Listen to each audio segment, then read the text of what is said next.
Le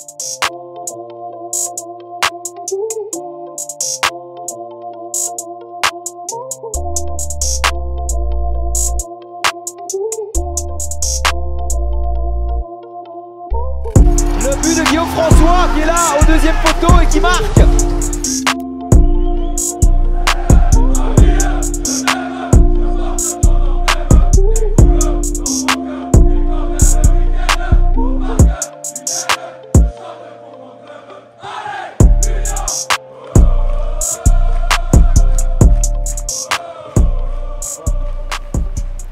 Bienvenue sur Théma Vision.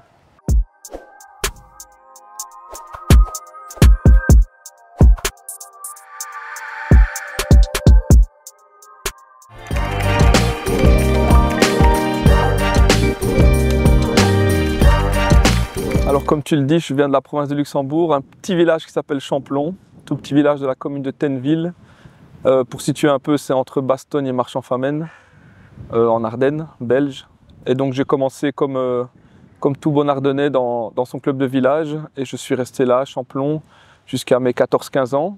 On fonctionnait avec des collaborations entre plusieurs clubs pour essayer d'avoir des équipes en provinciaux. À l'époque, il y avait minimes, cadets, scolaires, régionaux ou provinciaux. Et donc on a chaque fois eu des très bons moments dans les jeunes. On jouait chaque fois le titre en provinciaux. On était vraiment friands de la coupe Jules Bastin, qui était la coupe de la province du Luxembourg, qu'on a gagné de nombreuses fois avec différentes équipes de jeunes. Et donc voilà, je suis resté là en amateur jusqu'à mes 15 ans. Et puis ensuite, j'ai eu la chance de pouvoir aller à Virton. Là, j'ai passé la petite frontière pour arriver en Gaume. C'était le club phare de la province du Luxembourg où je pouvais essayer le foot national. Et donc voilà, 2 très belles années là-bas où on a été champion en U15 D2. Et puis j'ai été recruté à Moucron, donc de l'autre côté de la Belgique, centre de formation magnifique au Futurosport, et c'est là que j'ai signé pro.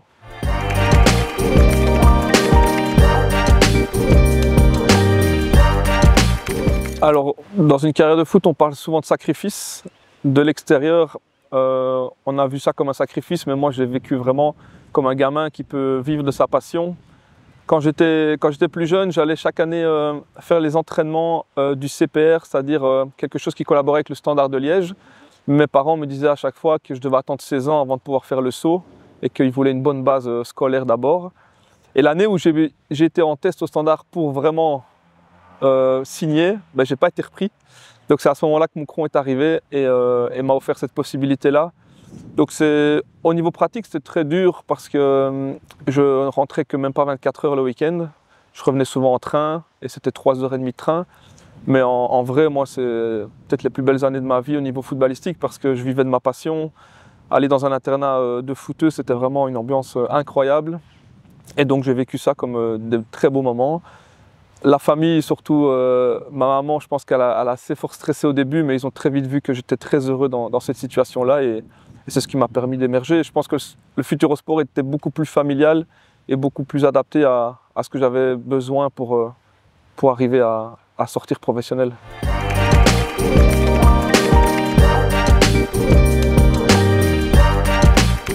Je pense qu'il faut peut-être regarder plus dans l'ADN de l'Ardennais pur, à savoir un caractère assez fort et assez résilient dans le sens où on bosse pour arriver à ce qu'on veut. La plupart du temps, on a des familles qui nous montrent le bon exemple au niveau du travail. Pour ma part, j'ai une maman infirmière et un papa qui est agriculteur et qui m'ont toujours inculqué cette valeur du travail. Et je pense que c'est propre aux Ardennais. Et puis il y a ce côté aussi caractère, comme je le disais, qui nous pousse vraiment à aller jusqu'au bout. Et donc je pense qu'il faut puiser là-dedans un petit peu l'explication des Ardennais qui ont réussi à sortir pro, parce que comme tu le dis, il n'y a pas de centre de formation dans le coin. C'était souvent le Standard. Moi, j'étais encore plus loin à Moucron. Et Virton était un beau tremplin pour ça à l'époque. Mais oui, il y a de la qualité dans la province de Luxembourg parce qu'il y a beaucoup de footeux. Il n'y avait pas grand-chose à notre époque à faire d'autre à part le foot. Et je pense que ça continue. Il n'y a pas des dizaines qui sortent par an, mais on peut à chaque fois noter quelques joueurs issus de la province de Luxembourg.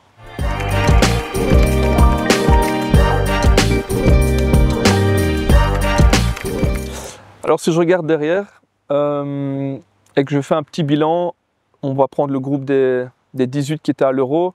il y en a à mon avis 3-4 qui ont fait une carrière incroyable. Il y en a plusieurs qui ont fait comme moi une carrière moyenne ou qui sont restés en Belgique, mais il y en a surtout beaucoup qui ont arrêté le foot très vite ou qui sont descendus de niveau. Donc j'estime faire partie des chanceux quand même. Mais pour répondre à ta première question, on avait un chouette groupe, bien balancé. Je me souviens, c'était 9 Wallons, 9 Flamands et un petit nouveau qui venait de basculer, qui avait 1 an moins de nous, c'est Eden Hazard, qui est arrivé de Lille et lui s'est vraiment révélé comme le phénomène. Il a fait des gestes incroyables lors de cet Euro et il a décidé pas mal de matchs pour nous. On a été en demi-finale. Derrière ça, on a été jouer la Coupe du Monde en Corée du Sud. C'était deux expériences incroyables. Et derrière ça, moi, j'ai signé pro pour passer le cap à Moucron. Donc, ouais, allez, je vais dire que je suis dans la moyenne. Je suis très heureux déjà de la carrière que j'ai faite.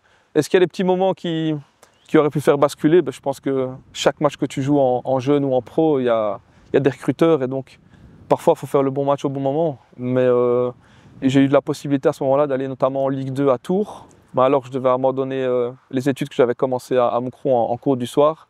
Là, de nouveau, j'ai fait un choix plutôt pragmatique et pour avoir des bonnes bases par la suite. Parce qu'on ne sait jamais combien de temps dure une carrière. Moi, sinon, pour le reste, je suis déjà très content avec ce que j'ai fait ici en Belgique.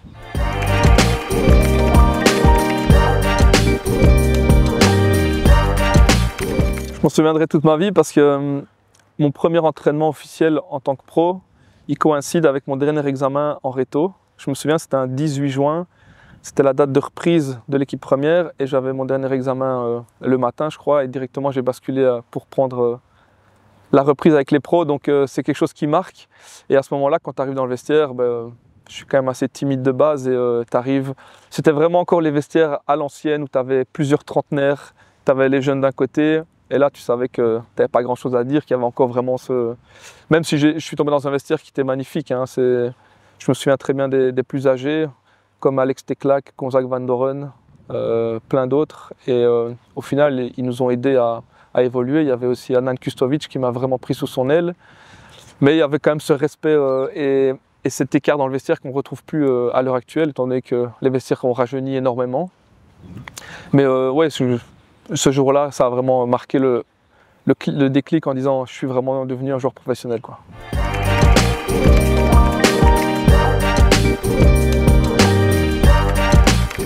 Donc quand je suis une pro à Moucron, on fait une très belle année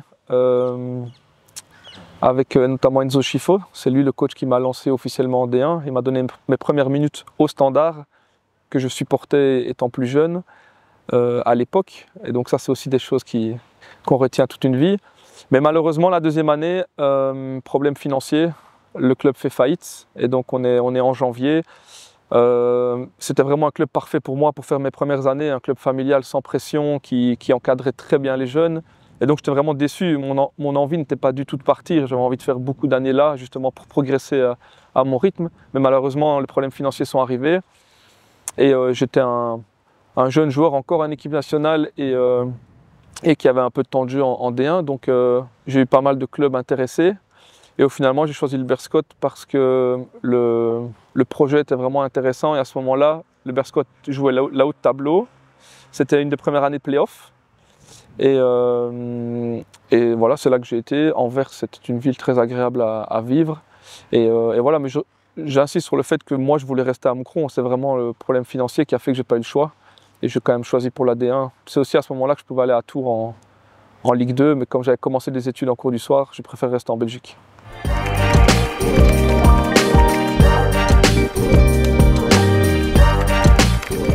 J'ai vraiment un excellent souvenir avec plusieurs différents points. Le premier, c'est que là, je rencontre un coach avec qui je vais m'entendre super bien, Felice Mazzu. Il arrive, d'abord je connais Yannick Ferreira pendant 15 jours, mais il y a eu un petit souci et il a quitté assez vite. Donc c'est Felice Mazzu qui va marquer clairement l'époque de Charleroi. Et on fait des très bonnes saisons, on atteint même les playoffs. J'ai plusieurs saisons en tant que titulaire, j'enchaîne vraiment les matchs. Et j'ai un souvenir vraiment d'un vestiaire soudé. On était pas mal de jeunes joueurs vivant seuls, souvent célibataires. Et donc on faisait pas mal de trucs entre nous, on allait manger un bout après les matchs.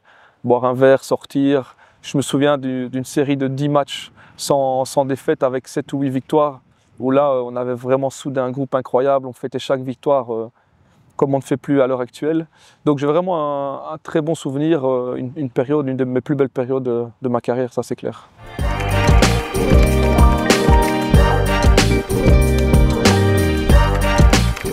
La dernière saison de Charleroi, elle est assez noire pour moi parce que je suis blessé. Tout d'abord, on parle d'une revalidation et puis au final, je dois me faire opérer et donc je perds la dernière saison complètement. Et donc, j'arrive en fin de contrat par la même occasion à Charleroi. Et donc là, je me dis que c'est le moment de passer à un autre chapitre. Et là, j'ai vraiment envie d'aller essayer l'étranger. Et je pars en Angleterre faire un test à Rotherham United, qui était à l'époque en Championship. Et là, je fais toute la prépa pendant un mois avec eux. Et là, je me sens trop bien parce que je touche le rêve du bout des doigts. Je suis en Angleterre, la Championship, c'est déjà incroyable. Et là, j'espérais pouvoir signer un contrat et tenter l'aventure là-bas. Mais au final, après un mois, ça ne se fait pas. Je n'ai pas d'offre concrète. Et donc, je vais directement en Écosse, au FC Hibernian, où là, je fais un test qui dure beaucoup plus court et directement, ils me disent qu'il n'y aura pas de place pour moi. Mais ouais, j'étais assez déçu parce que l'Angleterre, ça reste le pays du football, le pays qui fait rêver. Et au final, je rentre fin du mercato en Belgique, il n'y a plus trop de place. Et c'est là que je retombe sur mon ancien club, le Berscott, qui rebâtit une nouvelle équipe en D1 amateur. Et là, c'est ma première expérience en D1 amateur qui se passe super bien. Et, on cartonne, on est champion et on remonte directement en D1B. Et donc, j'ai un deuxième passage au Berscott qui se passe super bien.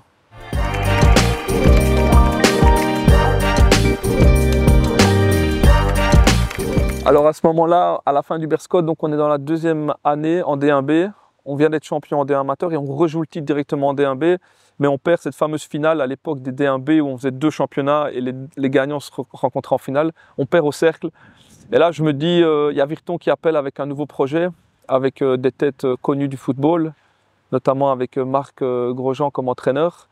Et ça m'intéresse énormément de retourner dans ma province, dans un projet qui vit. Et il contacte Anthony Maurice à ce moment-là, qui est dans une situation un peu compliquée à Malines. Et on s'appelle, on se dit, si on le fait ensemble. Et je me souviendrai toujours, on a fait la route ensemble, on s'est arrêté chez ses parents à Abbé-la-Neuve, on a mangé un petit barbecue, on a repris la route, on s'est regardé, on se dit, on le fait ou pas? Et donc là, on a été signé à Virton. Et de nouveau, c'est une très belle expérience aussi.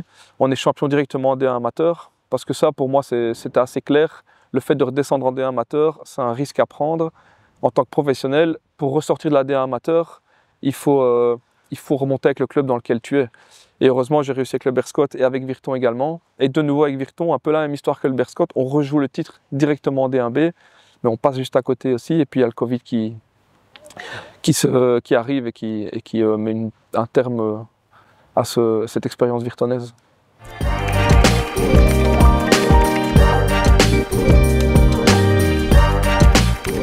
Bah, si on remet tout dans le contexte, on est à l'époque du Covid. On a changé plusieurs fois le nom des différentes divisions. Et là, on dit clairement que la D1B, ça reste du professionnel. Donc quand j'arrive ici, de Virton, là, je me sens vraiment bien. Et je me dis, le projet est vraiment très très fort, très sérieux, très très sain. Et là, j'y crois parce que quand un club va chercher Felice Mazzu à ce moment-là, c'est parce qu'il a l'ambition de remonter le plus vite possible. Et au final, ça se met bien. Il facilite mon arrivée, ça c'est sûr, et j'arrive dans un club que je connais pas bien, mais que je rencontre, et je me dis que ça match encore mieux que les autres avec mes valeurs et ce que j'apprécie dans le football. Donc là, je me dis que c'est une deuxième partie de carrière qui commence super bien, et je suis très heureux à nouveau.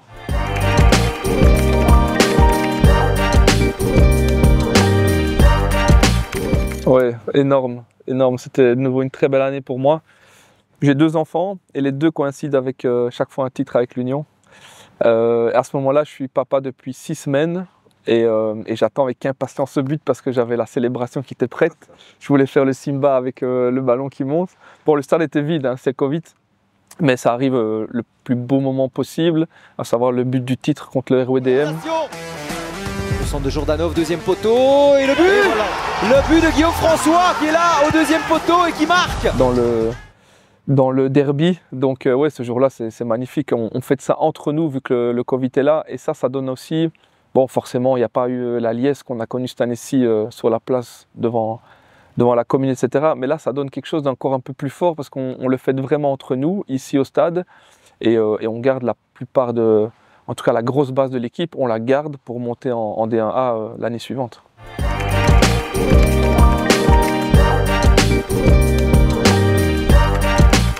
J'ai envie de te répondre en 2 axes. La première chose, c'est qu'on a quand même un temps d'avance au final sur la plupart des équipes, parce qu'on remarque depuis quelques années qu'avec les playoffs, les clubs se préparent encore en début de championnat, c'est encore une zone de préparation, et on sait que le pic de forme doit arriver après le nouvel an pour aller chercher les playoffs 1. Et nous, on a cette avance sur les autres parce qu'on garde la façon de jouer la même, on garde la structure, on garde la base, tous les joueurs sont là, et au final, on a quand même des pépites dans l'équipe. Donc ça, c'est la première étape. Pour moi, on est prêt avant les autres, alors qu'on doit découvrir la D1, mais assez paradoxalement, on est prêt.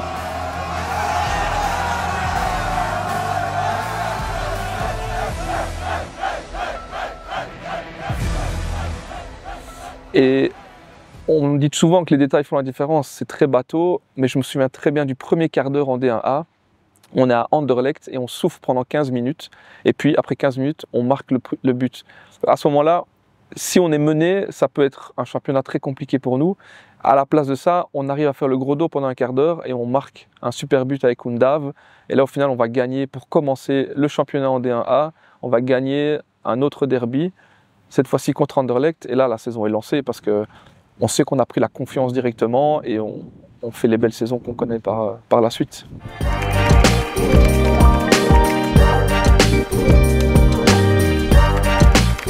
Alors je pense que l'Union ne se cache pas de sa manière de travailler, mais garde un temps d'avance sur les autres équipes parce qu'on a une compétence énorme pour le recrutement. On se base sur différents paramètres qui font qu'on se trompe très peu et qui amènent toutes ces pépites dont tu parles, inconnues avant d'arriver.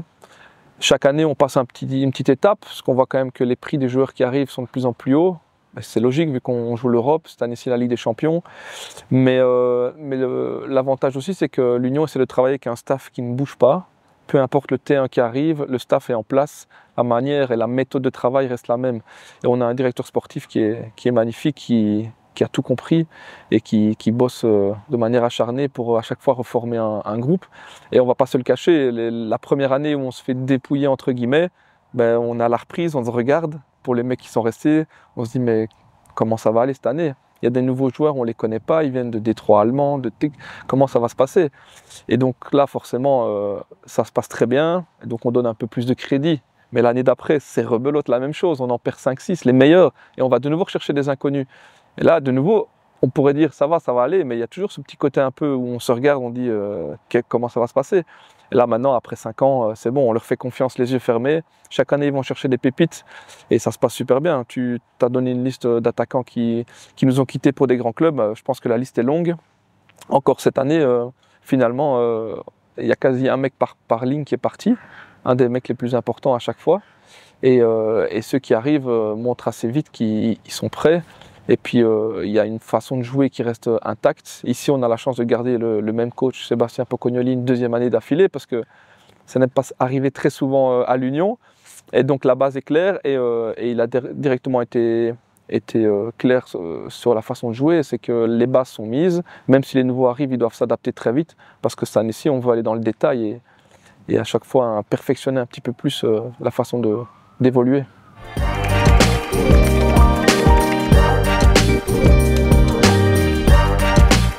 On ne s'est jamais mis de pression ou de stress en Europe parce qu'on reste le petit Union Saint-Gilloise et on n'est jamais arrivé en Europe avec un stress. On était juste avec des grands yeux. Pour la plupart, c'était une première campagne européenne. Au niveau du style de jeu, Carrel a suivi Felice alors qu'il était son T2 avant, donc on est dans la continuité. Carrel apporte sa touche à lui, très très bien, et ça donne cette campagne incroyable en Europe. Celle où j'ai encore participé, donc forcément j'ai des souvenirs incroyables, et on arrive en quart de finale avec le petit Union Saint-Gilloise, et je me souviens du premier match à l'Union Berlin en poule.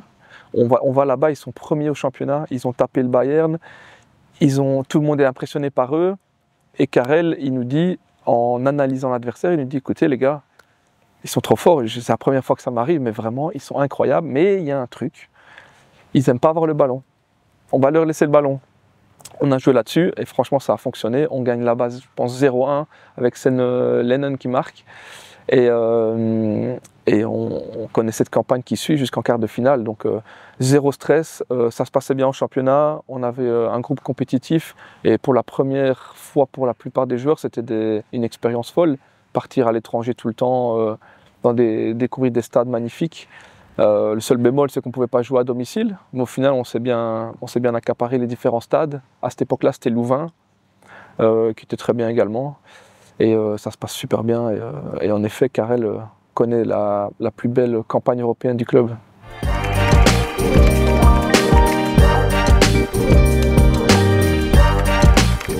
Je le vis très bien et je pense que mon passé m'aide dans cette chose-là parce que comme je l'ai dit tout à l'heure, j'ai eu des très belles expériences dans le passé, dans les échelons plus bas, en D1 amateur, en D1B, et je pense que ça enrichit mon expérience et ça me permet de décider clairement aujourd'hui à 35 ans de préférer avoir ce rôle ici à l'Union dans le vestiaire plutôt que d'essayer d'aller rechercher du temps de jeu dans un club de D1A ou D1B on va dire. Et donc voilà, je suis très heureux d'avoir signé encore un an de joueur. La prépa s'est super bien passée, physiquement je tiens le coup et je m'amuse beaucoup à l'entraînement.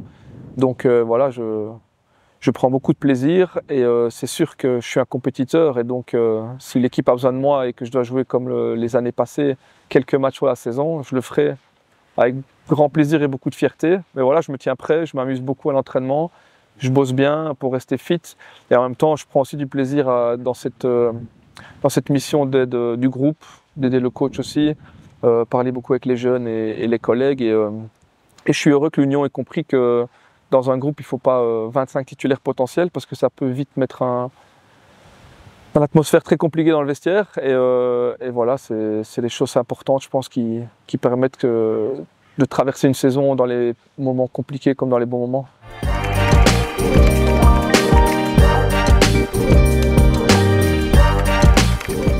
Je suis déjà très content d'avoir atteint le titre parce qu'au final, comme tu le dis, on est passé très proche, mais chaque fois à côté les dernières années. Et je trouvais que ça allait un peu trop bien avec l'image de l'unioniste sympa, qui fait même pas la gueule quand il perd et qui accepte. Et au final, qui était déjà très content de jouer l'Europe et d'être en haut. Parce qu'entre nous, au fur et à mesure des saisons, on se disait non, c'est pas possible, il faut qu'on y arrive. Et à chaque fois, on a travaillé sur la culture de la gagne, vraiment cet esprit de combattant qui veut gagner chaque bataille et qui ne supporte plus perdre. Et ça, c'est bien parce que c'est une culture qu'on a vraiment imprégnée dans le groupe, qui ne colle pas forcément avec l'atmosphère du club très familiale, mais qui était nécessaire pour justement arriver à atteindre le Graal en Belgique, à savoir être champion. Après, on peut aussi parler de la structure de la compétition avec les playoffs. Je pense que inconsciemment, le premier de la phase classique qui se fait couper ses points en par deux a déjà ce sentiment un peu négatif de se dire j'ai bossé pour rien entre guillemets parce qu'on me casse ma régularité et mon avance en deux, chose qu'on a connue assez souvent. Et ici on avait ce rôle d'outsider où on se dit on n'a rien à perdre. Et quand tu regardes au final, on a mis beaucoup de choses en place aussi pour que le groupe, comme je te le dis, ait vraiment cette culture de la gagne. On fait des playoffs, je pense, historiques au niveau comptable, 28 points sur 30, ça n'était jamais arrivé. Et donc c'est ce qui nous a permis d'aller chercher ça, parce que quand on regarde, Bruges a fait des super playoffs, je pense qu'ils sont à 25 ou 26 sur 30. D'habitude, c'est les clubs qui font ça, ils sont champions. Donc on a vraiment eu besoin de mettre la barre très haute, et on a atteint ça, et on a pu la maintenir jusqu'au bout. Et ça, on a eu un coach, Sébastien Pocognoli, qui sait comment inculquer cette hargne, cette culture de la gagne, et ça nous a fait beaucoup de bien pour apporter ce petit détail qui nous a permis d'être champions.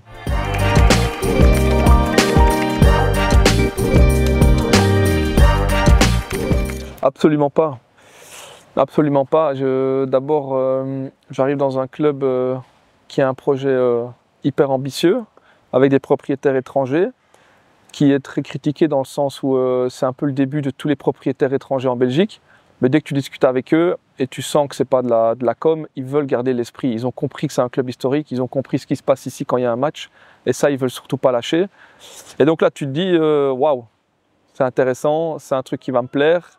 Mais de là à avoir ces 6 ans qui suivent au plus haut niveau, non, ça je peux pas m'imaginer.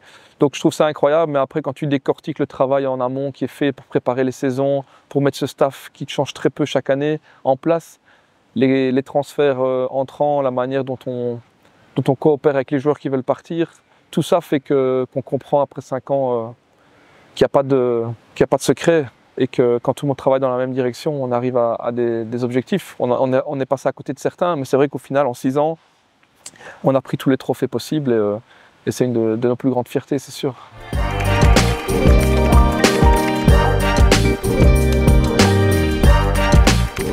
Il y a souvent ce but contre le RWDM qui revient.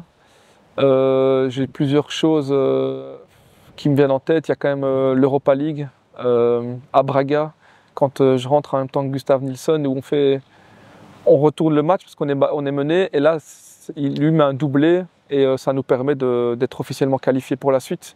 Ça nous donne des ailes pour terminer en boulet de canon jusqu'en quart de finale. Y a la coupe aussi, je participe pas à la finale, mais je fais une rentrée qui est quand même importante dans un match où il faisait très froid à Waasland Beveren, où je fais un centre, où il y a un but contre son camp avec Elton qui est là aussi à l'affût. On était rentrés presque ensemble, je pense, dans ce match. Donc voilà, chaque trophée qu'on a pris était hyper important et m'a marqué. Après, si tu dois vraiment résumer sur un point, je vais quand même dire ce but ici contre l'RWDM.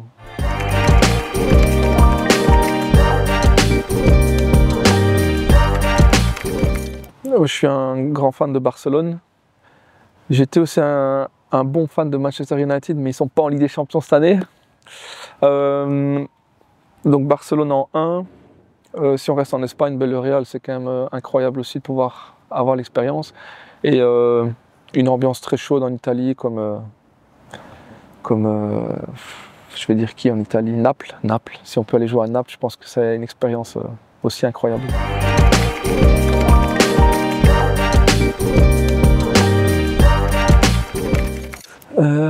Ça, c'est des questions compliquées. Dans mes premières années, un joueur qui m'avait marqué, c'était Churchill MacDonald, qui a fait des piges à Anderlecht en Angleterre et qui était revenu au Berscott. Un joueur explosif, incroyable, un buteur, il avait tout. Et on s'entendait très bien à l'époque. Il m'a aussi aidé à m'intégrer dans la vie anversoise.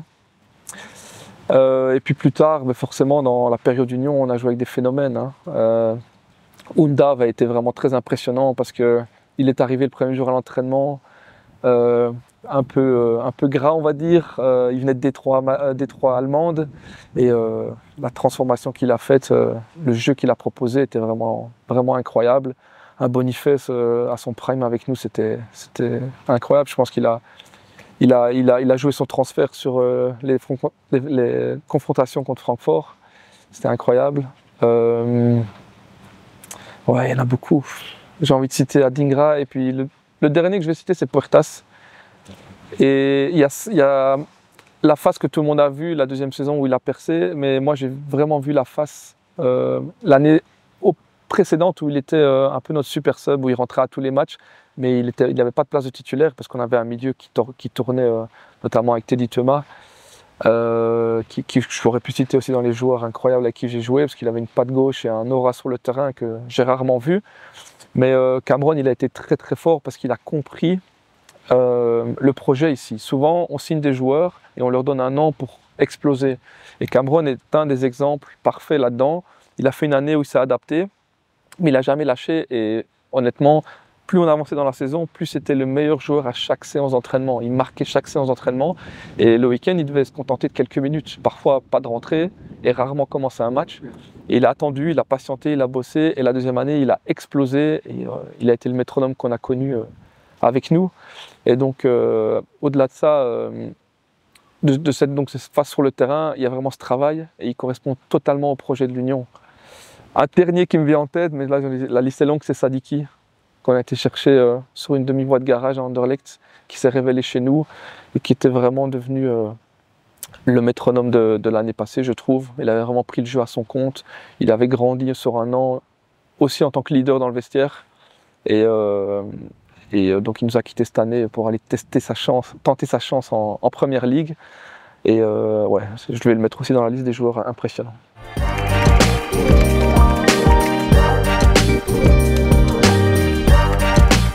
L'adversaire le plus fort contre qui j'ai joué.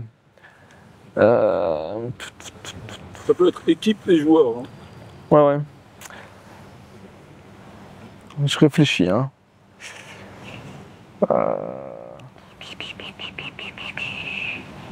Ouais, ça va peut-être paraître un peu arrogant, mais avec l'Union, je pense qu'aucune équipe ne m'a impressionné. Si je regarde plus loin dans le passé, quand j'étais gamin, 18-19 ans, j'étais beaucoup plus impressionné.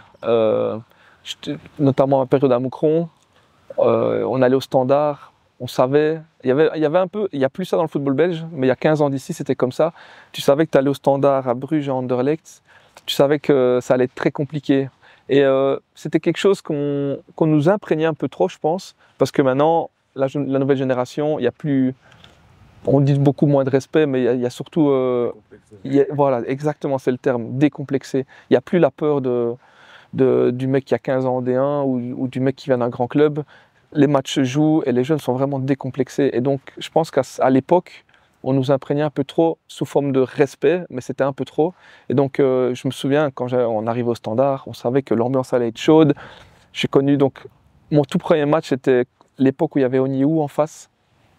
Je pense Jovanovic, c'était vraiment la Dream Team du Standard. Et je me souviens, j'ai une photo chez moi, chez mes parents, où je suis encore le petit gamin de 18 ans et je suis en duel avec Onyou. Mais bon, je suis 3 fois plus étroit que lui et il est là derrière. Donc cette époque-là, je pense, ça m'a beaucoup plus impressionné. Après, je pourrais te sortir des clubs qu'on a joués en Europe, mais je pense pas avoir reçu une leçon footballistique là maintenant avec l'Union.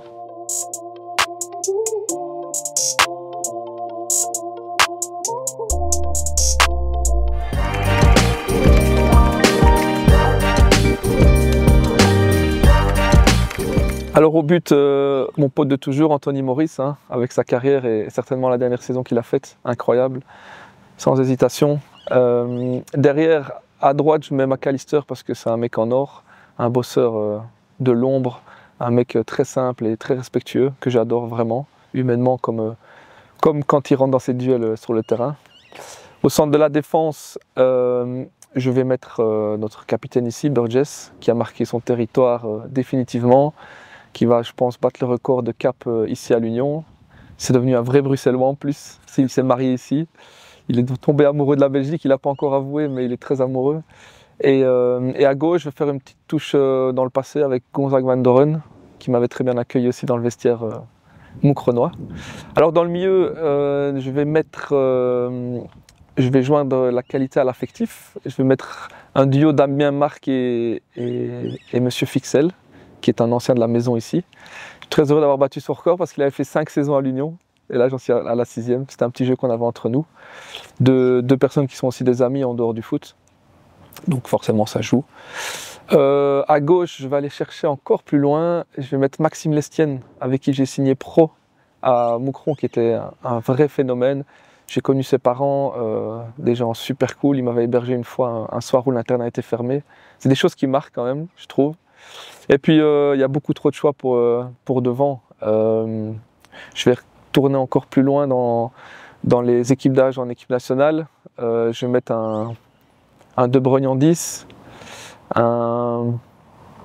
a eu le débat avec Benteke, Boniface, Adingra, Amoura, Undav, c'est très dur. On va mettre Boniface, on va dire que peut-être la prestation la plus aboutie en Europe, elle vient de Boniface. Et puis sur le côté droit, je pourrais mettre mon pote Thomas Meunier, mais j'ai jamais réellement évolué avec lui. Si, en fait, on a eu des matchs en U21, donc je pourrais le mettre. Ou alors, on en a 11 là, non hein il manque un attaquant. Il manque un attaquant. Parce que tu as choisi, comment il s'appelle? Tu as choisi Boniface. Boniface. Tu as mis De Bruyne. Ouais. Donc il manque un autre. Ouais, je vais mettre Amoura alors. Amoura Boniface. Amoura qui tourne autour de Boniface, qui va dans les espaces. Voilà. Je pense que ça tient la route dans une Champions League, non? Belle équipe. Ouais. Franchement, belle équipe.